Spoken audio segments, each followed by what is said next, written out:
everybody, this is Nate with another Backcountry beer review.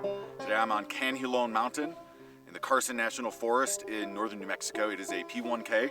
It's a peak of 1,000 feet or more of prominence. It barely hits the cutoff. I think it's 1,034 feet or something of prominence.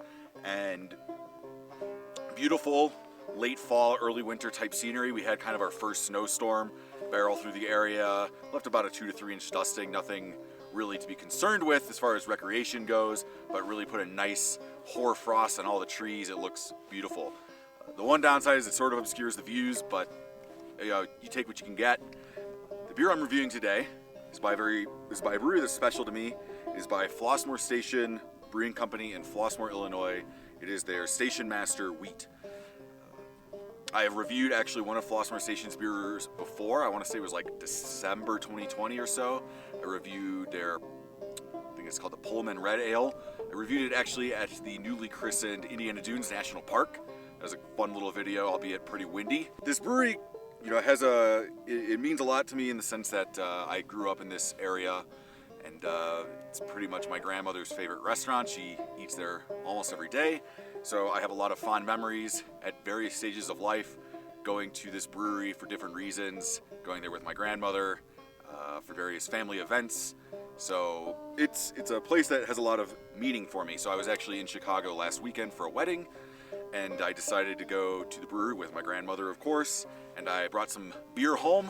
Figured I'd review it in scenic northern New Mexico. So let's open this up, give it a taste.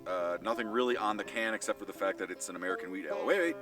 Nope, it is right here. It's just very small. It said brewed with wheat and biscuit malts for depth and balance, slightly dry hopped with American hops and floral aroma, brewed to be enjoyed from start to finish. Well, let's hope that that is the case, that I do enjoy this beer from start to finish. Let's open it up. All right, time for a sip.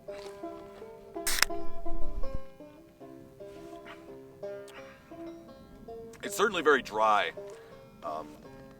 I'm getting this like hay, this dry grass type flavor on the front, straw. I get a little bit of that flavor that I would just kind of describe as like pasta water. It's just like a general starchiness. I get that a lot with wheat beers. It's really refreshing.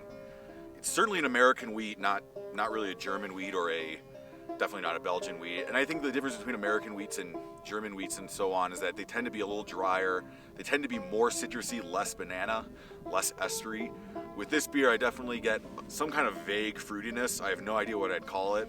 Maybe like pear meets orange. Maybe even like peach. It's just kind of like a vague fruitiness to me. It does have the floral aroma that they mention on the can. It's certainly there. In fact, I remember the last time, it might not have been the last time I reviewed a wheat beer. In fact, it definitely wasn't, but I did review back in November 2021 maybe. I reviewed a Hefeweizen by, maybe it was just a regular wheat beer. It was by Leavenworth Beers or something like Leavenworth Beers out of Washington. And when I did that beer review, I was like fixating on this flavor that I called, I think I called walking through a flower field while it's dying. That was kind of the best way I could describe it. It was almost like a dusty, dry floral note. I had an epiphany just before I started filming this where I want to say that flavor to me is chamisa. So if you live in the Southwest, usually around late fall, the chamisa kind of starts, or early fall, the chamisa starts blooming. And it has this very distinct aroma. It's this like fruity, almost floral, very mild aroma, almost like chamomile. But it's combined with this like dry dustiness from the fact that it typically grows in like disturbed earth and just dry areas. So that's what I would say that this flavor is. It's almost like a chamisa, chamomile type floralness. Overall, it's a pretty great beer. Definitely enjoying it from start to finish. The finish is actually what's really nice on this beer. It's very subtle. And that's where you're really getting, I'm actually getting a hint of bitterness, if maybe even a little bit of like earthiness from the hops. So definitely the dry hopping I think is really coming through in that finish. Again, a really excellent beer. I really enjoy it.